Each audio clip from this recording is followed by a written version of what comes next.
कुलमानप्रति चाहिँ पूर्वाग्रही भइराख्नुपर्ने सम्माननीय प्रधानमन्त्री, ऊर्जा मन्त्री लगायतका मान्यजीहरूलाई के त्यस्तो चाहिँ अप्ठ्यारो परिस्थिति आइपर्यो र उहाँहरूले चाहिँ कुलमानलाई हटाउने निर्णय गर्नुभएको छ।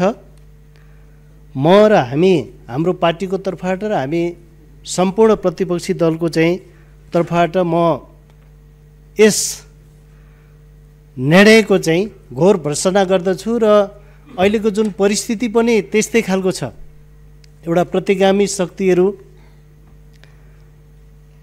यो परिवर्तनलाई पछाडि फर्काउन खोजिराखेका छन् र सरकारले गर्ने यस्तै खालका चाहिँ गतिविधिहरू जहाँ महँगी बढिराखेको छ, भ्रष्टाचार त्यसै गरी चाहिँ व्याप्त रूपमा चाहिँ बढिराखेको छ र यस्तै इमान्दार कर्मचारी साथीहरूलाई चाहिँ सरकारले चाहिँ पुरस्कृत गर्नुपर्ने, लोड सेडिङ हटाएकोमा चाहिँ पुरस्कृत गर्नुपर्ने कुलमान घिसिङलाई चाहिँ सरकारले दण्डित गरेको छ। यस्तो खालको चाहिँ सरकारले गरेको चाहिँ हरकतले गर्दाखेरि चाहिँ जुन एउटा प्रतिगामी शक्तिहरूले चाहिँ जुन परिवर्तनका चाहिँ विरुद्ध आवाज उठाइराखेका छन् र त्यो पक्षलाई पनि मलजल हुने खालको चाहिँ सरकारले जे निर्णय गरेको छ त्यो निर्णयको चाहिँ म घोर भर्त्सना गर्दछु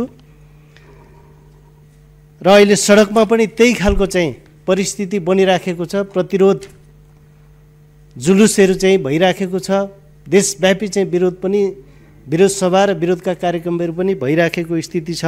यो कुरालाई पनि सरकारले मध्यनजर गरोस् र म के निवेदन गर्न चाहन्छु भने सम्माननीय प्रधानमन्त्रीले जबसम्म आफ्नो तर्फबाट चाहिँ यो सदनमा आएर आफ्नो स्पष्टीकरण दिनुहुन्न तबसम्म चाहिँ यो सदन नचलाइयोस् भन्ने मेरो आफ्नो तर्फबाट र हामी सम्पूर्ण प्रतिपक्षी दलको तर्फबाट हार्दिक अनुरोध गर्न चाहन्छु। यहाँले राखेका विषय मलाई लाग्छ सरकारको नि गम्भीर ध्यान आकर्षण भइसकेकै छ, त्यो आवाज पुगिसकेकै छ भन्ने लाग्छ मलाई।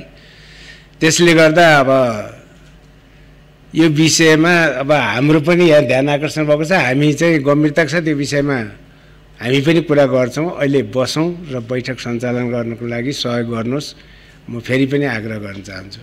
अन्य सदस्यहरूले उठाएका विषयमा गम्भीर ध्यान गएको छ र यसलाई उचित ढङ्गले समाधान हुन्छ भन्ने कुरा राखे तापनि मान्य सदस्यहरू आफ्नो स्थानमा आसन ग्रहण गर्नु भएन।